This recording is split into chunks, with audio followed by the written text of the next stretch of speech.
Greetings to all. It's a great joy today to be discussing a topic which relates to health. Health in its full meaning, health as wholeness, as fullness of life, as fulfillment.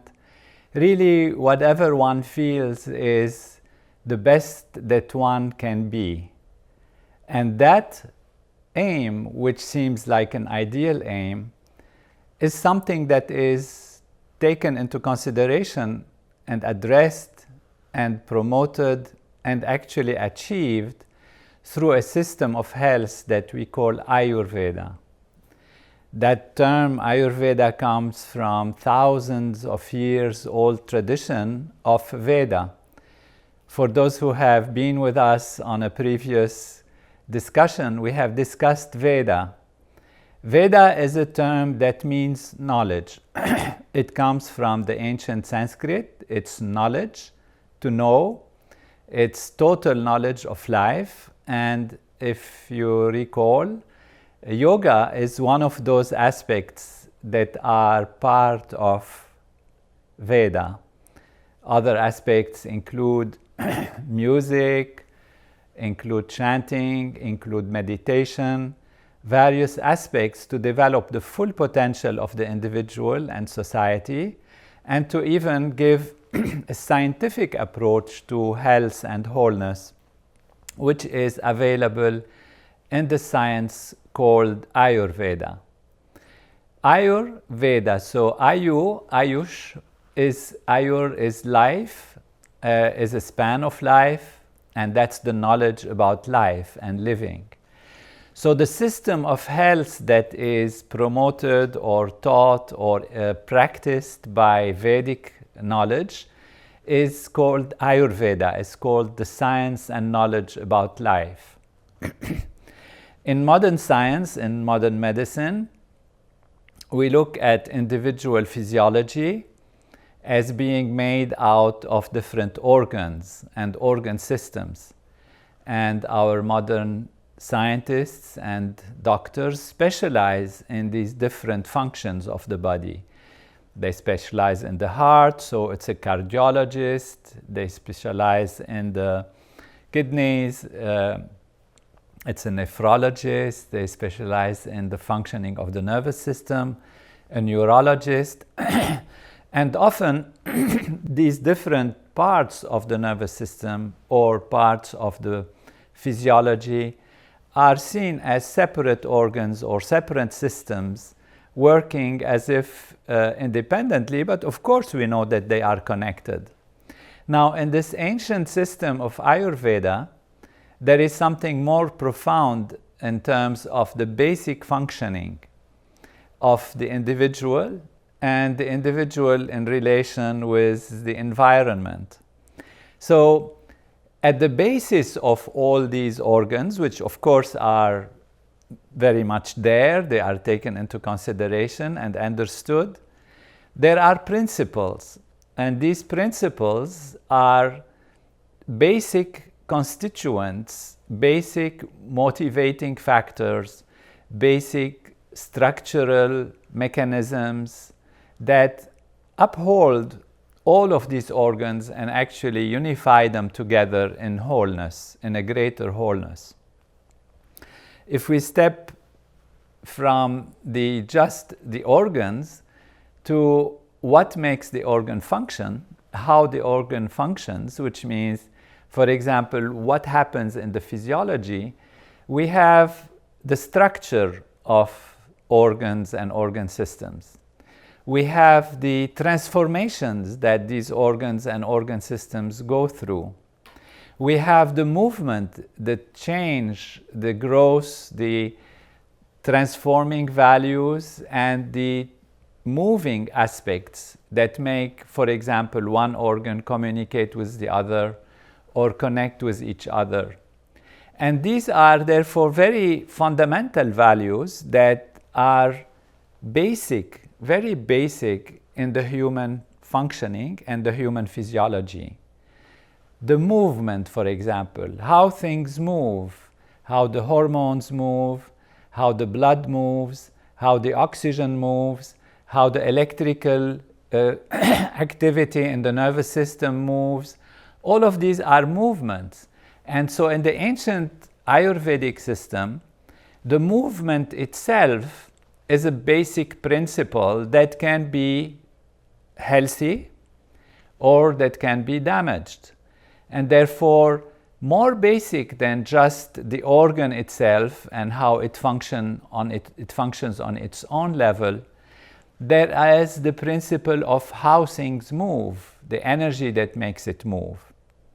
Now, the organs also get transformed, they change, and this changing value, which allows them to move from one situation to another, from one situation to another, to evolve, to create change and steps of progress, and, for example, to metabolize things, to digest things, which means you take some kind of food, it becomes something else, it is divided and ground into small pieces, and then these pieces are reassembled to become the organs and organ systems, what we call in modern science metabolism. But all of this reconstruction and transformation and change, which includes change and modification of information on the mind level, of food on the digestive level, of hormonal activity from one state to the other on the hormonal level, etc., is also an important principle.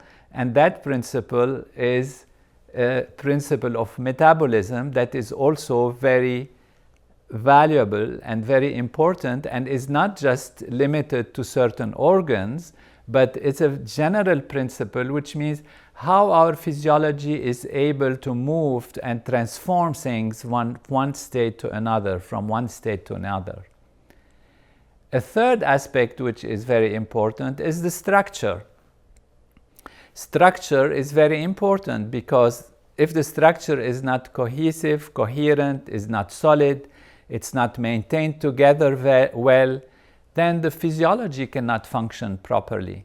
And the structure is a principle, a quality, which of course is available in every organ of the body, independent of which organ is.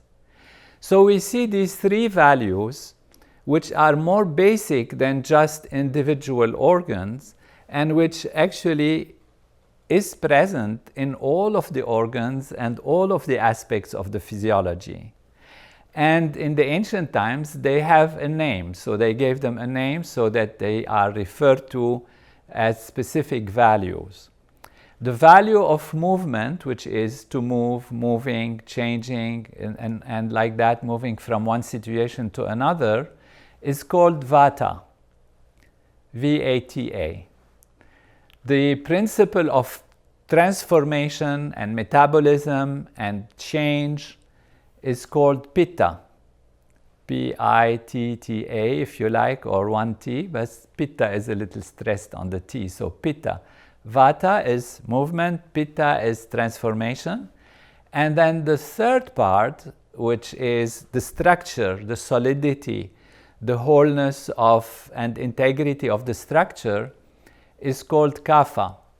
So Kapha is the principle that maintains structure and solidity and strength of the physiology as a basic principle underlying all activities and all structures and functions of the human physiology.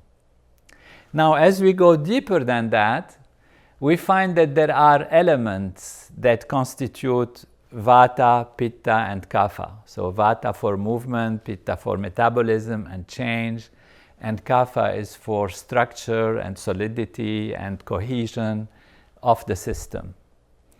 These are basic elements, more even basic than Vata, Pitta, Kapha in a sense, because they are the constituents, or they have an importance on the Vata, Pitta, Kapha levels. And these are the aspect of space and the aspect of gaseous nature, things that move. And therefore, in the Vedic tradition, in the Ayurveda, there are what is called the Prakritis, which is aspects of nature that are the basic constituents of the reality of Vata, Pitta, Kapha, and then all the organs and organ systems. These are usually have been discussed in different, of course, traditions and different scientific investigations as being the general kind of constituents of life. There is space, there is the gaseous situation, which is the ability to be everywhere, to move everywhere, the gas expands everywhere. There is the fire element, which is the element of change and burning, which means taking something, transforming into something else. There is water, which is fluidity, an element of fluidity, of being able to move across things and be fluid, be able to spread around. And there is the element of earth. Earth means solidity and strength. So for Vata, the two principal elements are space and the gaseous element. We can call it air, space and air. For Pitta, which is the transforming value, it's obviously fire. That's the fire of metabolism and fire of transformation, the power of transformation. But also water, which is the fluidity, the ability to be fluid, which means to move in a way that it transforms and is able, it has a kind of a fluid ability, if you like, as compared to earth element, which is solid structure and solidity. So Pitta has these two values. It has the value of fire and water, or fluidity, and then Kapha is more on the solid structure, and it combines the fluid value now with the structural value, which is considered as solidity. And in solidity we can say earth. Earth is just a term to define solidity of things. So we have these principles and these values that we are starting to discover. And why are they important? It's because they have an effect on everything that relates to the functioning of the physiology. Now, underlying these is a more subtle values of the reality, which takes us to our intellect, our mind, our ego, which are part of what is called Prakriti. And ultimately, upholding all of this and creating all of this, allowing all of this to manifest, is actually in Ayurveda considered to be the most fundamental aspect of the building blocks of creation, and that is consciousness. In modern Ayurveda, there has been a little bit sometimes of neglect of this important aspect, the aspect of consciousness, because we are all busy about foods, about the diet, about exercise, about this, and we forget that the basic, most important element is consciousness. Now, Ayurveda has been brought to the West in the widest possible way and popularized by Maharishi Mahesh Yogi, who brought this system of health in its true fullness and completeness by studying and analyzing and bringing the highest level of experience and knowledge and professional understanding and expertise of the top Ayurvedic doctors that come from the Vedic tradition, that are mostly in the East now, in India, in Nepal, and in other countries also. And Maharishi has made it a complete science. That's why we like to call it Maharishi Ayurveda, most importantly to remind of the importance of all the steps that build up the whole physiology from its source, from its basis, which is consciousness, which is the value of consciousness. So this is one aspect in general. Of course, Ayurveda is a big science and it has many, many details, and it's really, of course, impossible to go into all of these details. You can find, of course, a lot on the internet. There are conferences that are being held. In Nepal, there is a great conference on Ayurveda that's going to be held. But what we want to discuss is some very important principles so that you can understand the basics of Ayurveda, and then the rest are details that one can add to one's own personal situation and one's personal condition. Now, beyond the fact that it's taking us from these most basic principles of health and wholeness, in Ayurveda and in Veda in general, the human body is not just considered as one entity, as being, not just the different organs and organ systems, and then this makes one individual, but the individual is part of nature, part of a wholeness, which means we are made out of ingredients, we are made out of processes, we are made out of laws that actually are the laws that create our universe, that create our planet Earth, that is in relation with the sun, in relation with the moon, in relation with the planets, in relation with the cycles of the earth, day and night and seasons,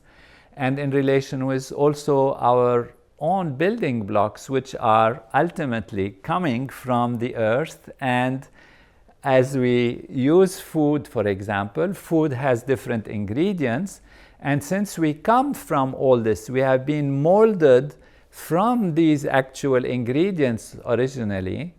These ingredients have a very intimate relationship with our physiology, with our body, not only in terms of nourishment. For example, in modern science, we have some basic discussions about the nourishment that is needed. For example, enough proteins, enough carbohydrates, enough fat constituents, because they need, to build different building blocks in the body, and different vitamins, different minerals are present more or less in fat-soluble things versus protein to build the muscles versus sugar to nourish, the brain and the dynamism and burn calories so that we are active and all of that.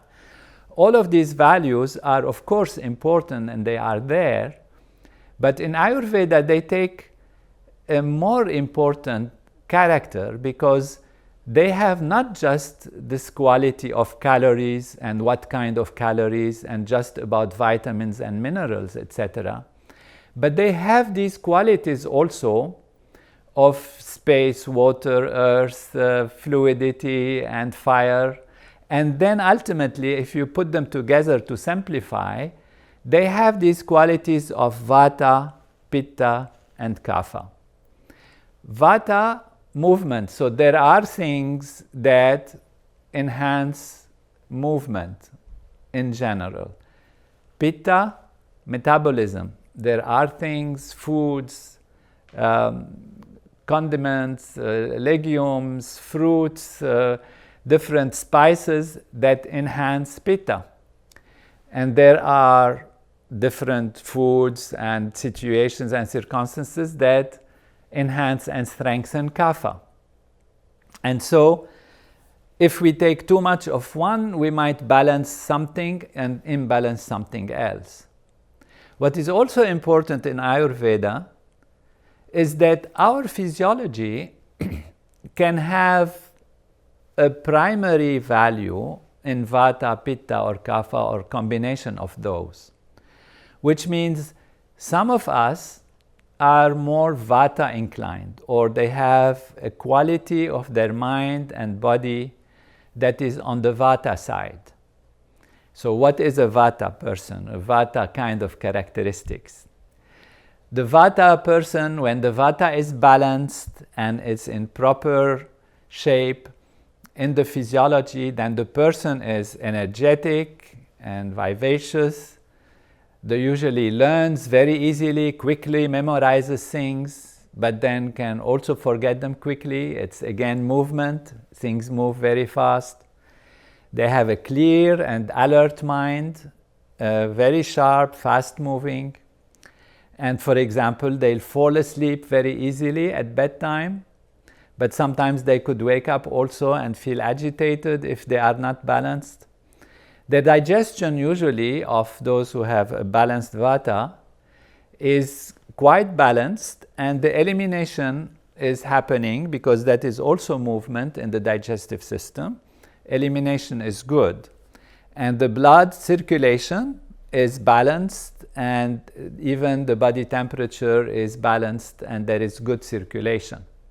So that is Vata person. If you feel that you are like that feeling, you are the kind who moves fast, who is energetic, who remembers things fast, whose mind works very fast, who makes many friends, but not necessarily very deep friendship, then you might have a preponderance or a priority of Vata quality in your physiology. Now, if there is too much Vata, which means too much movement, and this can be due to exposure to different factors that increase Vata, we can talk about some of them. Then if the Vata becomes out of balance, the person gets tired and fatigued very quickly because there is too much use on the physiology, too much movement. And there is then, for example, lack of focus, there is forgetfulness. Again, movement, one forgets things. And one can be spaced out, again, space, the element of space, or the mind gets scattered and one doesn't feel like in the air, not really able to focus or to concentrate. And then if it's out of balance, you can have difficulty to fall asleep. And because Vata is of these dry elements, which means air and space, it can be drying. It can lead to skin dryness. It can lead to constipation. Then one can feel occasionally cold physically. If there is these tendencies, then that means Vata is out of balance. It's too much in the physiology. Circulation can be imbalanced and poor. The hands can be cold and the feet like that. And in terms of mental experience, it is usually along the lines of feeling of anxiety or worry, constantly worried, constantly anxious. So that means there is too much Vata. So this is the Vata kind of balance situation versus Vata that is out of balance. Now if we take Pitta, a person who has good, strong, balanced Pitta, if you feel like you are like that, this is the kind of fire, the fire is strong, and this fire is the fire of the mind and the fire of the body. So the fire of the mind, there is perfectionism, they require everything to be perfect, strong intellect. And in the body there is a sharp kind of feelings of you can eat anything and digest it because you have strong digestion. And Pitta creates a glowing skin and radiance of the physiology.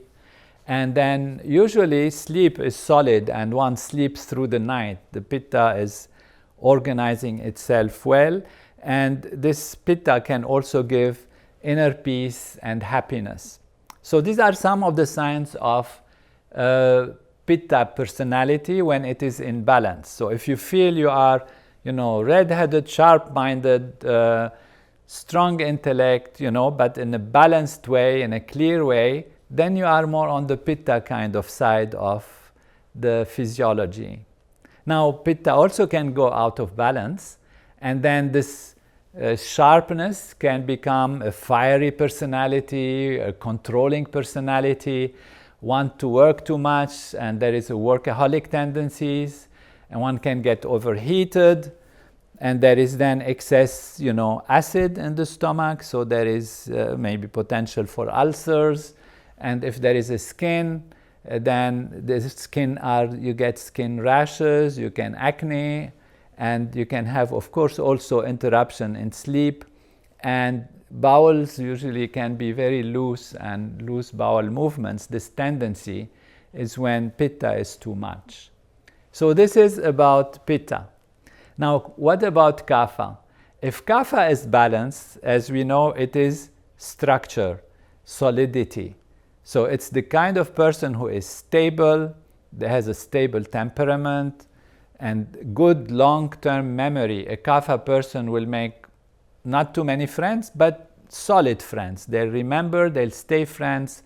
They are somebody you can depend on. They are solid, they are sweet, they are moving slowly, they are robust physiology, and they have a lot of strength and stamina. Usually they are also very affectionate, very compassionate, very caring, and they can also, of course, have very sound sleep. Now, if Kapha got out of balance, then again, you can imagine the things that are positive can now accumulate in a way that is not positive, which means one can gain a lot of weight because it's all about structure, about heaviness. Remember, it's water and earth, which is the solid, strong, heavy aspects of the physiology and the functioning of nature. So therefore, if there is too much Kapha, one can gain weight easily, digestion becomes sluggish, and you can have allergies because, again, of these secretions, heavy things, the clogging of the system, of the respiratory tract. On the level of the mind, this soft, sweet slowness can become a little bit more of lethargy, and on the mind level, it's more of a feeling of sadness, tendency towards feeling sad or depressed, and then sometimes difficulty to wake up, and the desire to eat a lot becomes there if Kapha is out of balance. So these are just principles. Now, we go to something, how do we do that? What do we do? One can know, of course, there are tests and systems to analyze one's own physiology and how it is functioning. But it's something very important to realize is that also the time of the day, the food we eat, the time of the season, they influence Vata, Pitta, Kapha. And the day, for example, is divided into 6 sections, or 3 repeating itself in the day and then in the night. And it starts, we can say, from the morning, let's say from 6 o'clock in the morning till about 10 o'clock in the morning. This is the Kapha time. This is the time when one is waking up, one is fresh and soft and like that. And in nature, it is also the Kapha time. Then from 10 to 2 in the afternoon, this is when the sun is highest in the sky. That is the Pitta time. And from the afternoon, 2 o'clock till 6 o'clock is the Vata time. And the cycles repeat. And from 6 to 10 in the night, in the evening, is Kapha.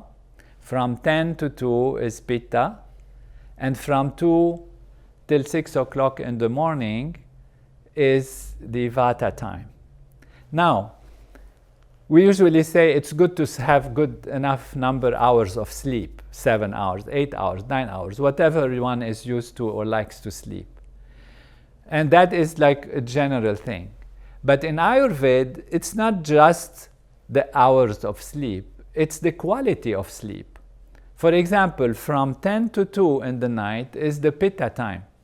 Now, we said Pitta is change and metabolism, but in the night, it is really cleaning up, transforming the physiology, digesting the memories of the day, sorting out things, and correcting the physiology. And nature is in that quality of functioning. So that is why it's very important that we go to bed before 10 o'clock and we wake up, hopefully, if we can, before the Kapha time. So we wake up before 6, that is ideal. And that would be the best time, for example, to do your yoga asanas and do your meditation. Because that is the time when one is settled and there is the freshness of the morning, and then that prepares for an activity that is healthy. For eating during the day, the best time is to eat in the middle of the day when the Pitta, the digestive system, the transforming, the fire, is most important. So the main meal should be actually in the noon time, when the sun is highest in the sky. And like this, there are many factors that influence seasonally also, during the day rhythms also, the physiology. So if one has a lot of Vata, for example, one has to be careful what time they sleep, what time they eat, what kind of food they eat, and be even more careful during those times that can aggravate the Kapha or the Vata or the Pitta, depending on the situation. And also be more careful for the seasons, because we are part of nature, and the cycles of the day and night influence our physiology as well as the cycles of nature. For example, the summer, you can imagine hotter, sun in the sky, that is more of a Pitta season. The springtime, late winter time, the coolness, the things are building up structure, nature waking up and starting to build up, and all of that. This is the Kapha time. When we come to the fall, after the summer, and the summer has created this hot red leaves and all of that, but now the fall comes, there is movement, there is air, the leaves fall, things are kind of going away from each other like that. That is a season of Vata. So we have to be very careful if we have a tendency for exaggerating Vata, that we would be careful in the fall season. We can say that even life has different qualities. The middle part of the life is a Pitta, dynamic, active person.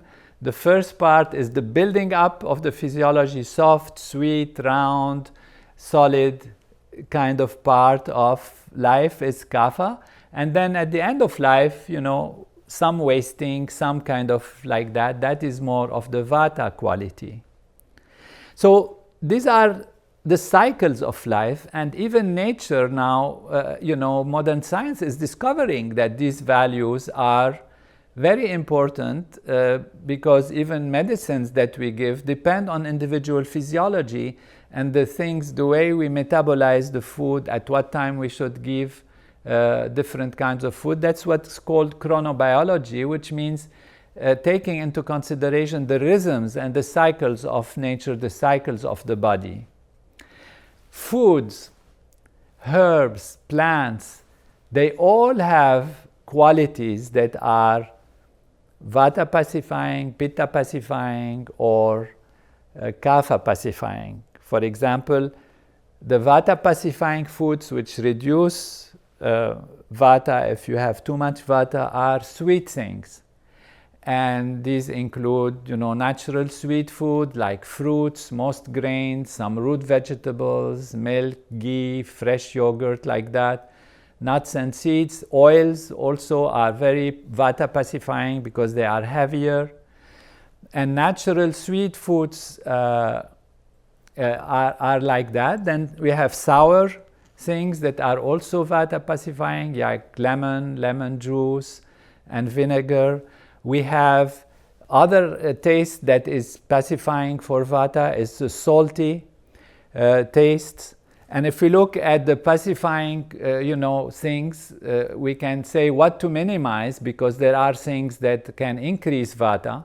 And what increases Vata are the pungent foods, the spicy foods, the hot flavors, and the bitter things like bitter greens, collard greens, Jerusalem artichokes, like that. These are things should avoid if you have too much Vata. Astringent things also should be avoided. Astringent is basically a taste of dryness, flavor, it's like a chalky taste that dries the mouth. Like that, and we have then the Pitta pacifying foods, and in terms of their qualities, these are usually the sweet things. Also they pacify Pitta. The bitter things, they pacify Pitta, and the astringent things pacify Pitta. And in terms of what you should minimize if you have too much Pitta, Again, of course, you would imagine the spicy foods because it's hot. These hot flavors, the radish, the chilies, the turnips, raw onions, they increase the pitta, so you should avoid them. The sour foods also should be minimized, like vinegar, fermented foods, and hard cheeses. And the salty things also should be avoided for pitta. Now for kapha, the pacifying foods, you can emphasize now, to the contrary, you want to emphasize the pungent, because as you know, kapha is solid, is strong, is sticky, and you want it to be moving and burned and all of that. So the pungent, spicy foods are very good for pacifying kapha. And the bitter tastes also are very good, as well as the astringent taste. They are very good to pacify kapha. On the other hand, you should avoid and minimize sweet things, heavy things, cold things, because these are aggravating to the heaviness of kapha, and sour things, for example, also, as well as salty things. So this gives us a general idea about the relationship between the individual physiology, the cycles of the day, the cycles of life, and the cycles of nature, and what we eat, and the diseases that we have. So we can get diseases that are mostly pitta, they will be pacified by pitta food that pacifies pitta. So ulcers, red spots on the skin, acne, like that, will pacify pitta. So this is a general just idea of the things to do. For example, exercise. Too much exercise at the wrong time for a vata would be too aggravating. Some exercise at the wrong time, which means during even the kapha periods of the day or the year, and more of it for those who have kapha tendency, will be very important and very, very pacifying. Pitta should have moderate activity in that sense. So you have something from the mind, something from the body. For example, in the evening, it's better not to eat very heavy food. It's also, particularly for pitta, not to watch movies that are aggressive or that are having anger in them, because in the night, this is what will be digested. So it is good in the night to have soft evening, to have nice conversations with family, think of good things, exchange beautiful thoughts. If you have problems, avoid to deal with them before you go to bed. And all of this is really a holistic perspective. Mind, body, environment, and food is one holistic reality, and we are part of that. We are part of that. In modern approach, fine, we have dissected things in order to understand how they work, but we have forgotten the wholeness. We are now specialized in little organs here and there, and we forget the whole physiology. Okay, we think of the whole physiology, we forgot it. It's part of days and nights that have cycles, part of nature, part of the seasons, parts of the cycles of life. And ultimately, the solution that is most profound is on the level of the source of all of that. What is the source of all change, the source of all transformation? The source of all physical, material reality is consciousness, pure being, pure consciousness. Coming back to the self, which is the source of physiology, the source of nature itself. This is the unified field, as we discussed in previous live streams and discussions. If you enliven the source of that, then the mind gets settled, the mind gets clearer, and the body gets reorganized, removes its stresses, and then one can naturally start thinking and acting in the right direction, and one's own mind and body guide us in the right direction. I want to finish with a short experiment that was done in, when I was studying at Massachusetts Institute of Technology. There were a study about how animals eat and balance their diets. So food was taken, and some jars had some protein, some jars has some fat, some jar has some sugar, like that, different kind of things. But to the tricks and means of modern science, they were mixed up in such a way that the little rats, it was on rats, wouldn't know in any way, neither flavor-wise, nor taste, nor smell, nor color, nor anything, the difference between the jars. And so we put all these jars in the laboratory and let the little rats eat to see how they eat. First, so they eat right and left randomly. But after a while, you know, so one jar has only protein, but it tastes the same and looks the same as the one that has fat or the one that has sugar, etc. There is a way to do that. After a while, we found that these little rats, they actually ate a very balanced diet. And they just pick up this, and they don't want any more from this. They pick up that, then they pick up this, and they pick up that. And after a while, they have a very balanced diet. What does it tell us? It tells us that nature has organized in its internal system the ability to pick up the right thing at the right time in a proper balance so that there is a balanced diet. As humans, we are exposed to all kinds of advertising, media, this bombarding us, consumer society, and we have a little bit also lost the sense of being in touch with ourselves. With practice of transcendental meditation, we are seeing that people who do it regularly, they are more in touch with themselves. They know what's happening in their physiology. And the principle is go back to the self, go back to the balance which is within, and then one will have the right desires, the right intuition, and make the right choices. Of course, knowledge is very important, and we are intellectually thirsty species. We want to understand and we want to know things, and this is absolutely fine and of course beautiful and necessary. But if we are losing touch with ourselves, then the whole system is going to be more difficult to adapt and understand and you know, even be able to follow, because one will want to do this and not this and this and not that, and because one is not in touch with what one really needs. And that is why we say, for this reason and for million other reasons, the development of consciousness is very important and very profound. And this is why we like to call Ayurveda Maharishi Ayurveda, because it was Maharishi who brought the light, the full value of Ayurveda and the value of development of consciousness as the most basic aspect of Ayurveda that will allow life to be lived in its fullness, in its true holistic nature, on the level of consciousness, mind, body, intellect, ego, environment, the physiology, and the cycles of nature. So that is the different points. They are brief introduction to a vast knowledge of Ayurveda. And there are conferences that are being held. There is a conference in Nepal that is, what is the title?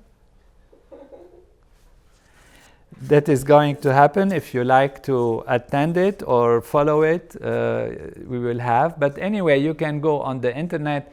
Somebody chatted it on the comment. Very good. But you can, go on the internet and check. There are many of these things have been discussed extensively on the internet. Even you can just maybe Google VPK Ayurveda, V for Vata, Pitta, Kapha, VPK Ayurveda, and you will get directed to sites which all of these things are described in great detail, and there are even tests you can take to know what's your body type and the kinds of food. They are all listed. I just wanted to share with you the basic principles. So when you understand the basic principles, it's easier to realize why and this, why and that, rather than just learn these things by heart, like, okay, if you eat a spice, it's not good for Pitta. If you eat that other spice, it's good for that. But now, hopefully you know more how the whole thing works and why it works like that. We have a few questions, and one of them is, does the transcendent state balance doshas? This is from Jonida. Exactly that, exactly that. You see, transcendence is going to the unified field. The unified field is the source of all there is in creation. Physics has looked at what is the universe made of, including stars, trees, humans, animals, everything. And when you look, they are made out of molecules. Molecules are made out of atoms. Atoms are made out of elementary particles. And then they found that these elementary particles are actually made out of fields. And the laws that manage these fields and these particles are more and more unified as you go deeper in nature. And now the science is having a unified field, one field of natural law that becomes all the forces, all the laws, and all the particles that ultimately come together to form the atoms, the molecules, the human being, the planets, and the stars. If you go to that field, you are going to the source of all there is in the universe. And so the doshas are balanced by transcending. Transcending means going back to the self, which is the place where the template of all these values is, where the blueprint is all of there. One of the things Maharishi made me do is to research the structure of Veda, which is consciousness, the structure of consciousness, and the structure of physiology. And it was amazingly beautiful to see how our physiology is made out of the structures and dynamics of consciousness. So when consciousness is aligned with its true inner being, true self, its wholeness, the body follows. Mind and body are intimately related. There is no thought that you have that doesn't have some chemical change in your nervous system. Everything is a continuous reality of consciousness manifesting itself as mind, intellect, body, and actually the whole universe. So if you go to the source, everything else gets organized. In fact, there is a saying in the Veda which says, know that by knowing which everything is known. Be that by being which you are everything. And therefore, if we are that, we can balance the doshas from that level of transcendence. Are there easy things a busy student can do? I have no time. Well, what you have is the ability to improve time, to gain time. So when we don't have time, we have to buy time. How do we buy time? How do we buy time? It's by making time effective, by making time efficient. One can spend 2 hours, let's say, studying something and be able to assimilate and remember and concentrate on, a number of things. If one is actually able to have clear mind, focused attention, one can naturally do sometimes in half an hour what another person whose mind is floating around and busy and worried and like that can take 3 hours to do. So time is very relative. I had the same problem when I was in medical school, where you have pre-medical school, you have competition, and people are selected, students are selected, they have to work hard, there is not a minute to waste, you have to take care of things. And how can one do transcendental meditation with all this demand on your time? And I thought I should try it to see what happens. And if you practice it, I started to feel my ability to focus, my ability to solve things, my clarity. And that is how I managed to get time, that otherwise, in a relative term, would have been not available to me, which means for the shorter period of time, I was able to achieve much more. And I'm not just, the only example. This is an anecdote, of course, but we can see through scientific studies how people's ability to focus, ability to achieve is greater. So this is what you can do. You can transcend, you can learn transcendental meditation, and you will see how, you are able to manage life rather than life kicking one around right and left because of situations and circumstances, because of fatigue and all of that. We always say if you want to be dynamic, you have to have yourself established in the source of dynamism. It's like a tree that has to grow out and be full, and if the tree says, I have no time to send my roots down because I'm building up and so the roots is not my concern, then the tree doesn't grow stronger. So by anchoring oneself in the self, by being strong within and clear within, then one can achieve maximum in the outside. It's a very good question though. And in terms of Ayurveda, you can learn few things and, pay attention to certain rhythms of life, certain foods one eats, and that's quite simple. Is there a food to make your body warmer? Yes, usually warm food. It sounds like an obvious thing, but that is one thing that aggravates, for example, Vata. What aggravates Vata is people who eat dry, cold foods and they don't have strength in them. So the foods that are warmer in their content, like a little more spicy or a little more warmed up, not hot, very hot necessarily, but try to eat warm food, warm vegetables. Don't eat too much things that are very dry and cold. Now, this reminds me that, of course, this is a general introduction. You might have some issue or health problem that it would require that you see your physician, be taken care of properly, have a proper diagnosis. But these are just general principles and not intended to guide you just like that without knowing you, without having a direct knowledge of the situation that we have. Some things you can learn about yourself and study it. There is something called the pulse diagnosis, for example. We take these three fingers, the index, middle, and ring finger, and we put them on the side where there is the thumb. And the first one is Vata, Pitta, Kapha. You can practice that just to have a habit of seeing whether you can feel these different values. But we have courses and there are different programs to teach all of these and guide through specific values of Ayurveda. International Ayurveda Congress, Nepal, is in October. I thought it was a question, but it turns out to be to announce to you that there is an International Ayurveda Congress in October, so 1 year from now about, in Nepal, and everyone is invited. Have a healthy, happy, balanced, integrated life and full of joy and radiate fullness everywhere. Thank you for joining.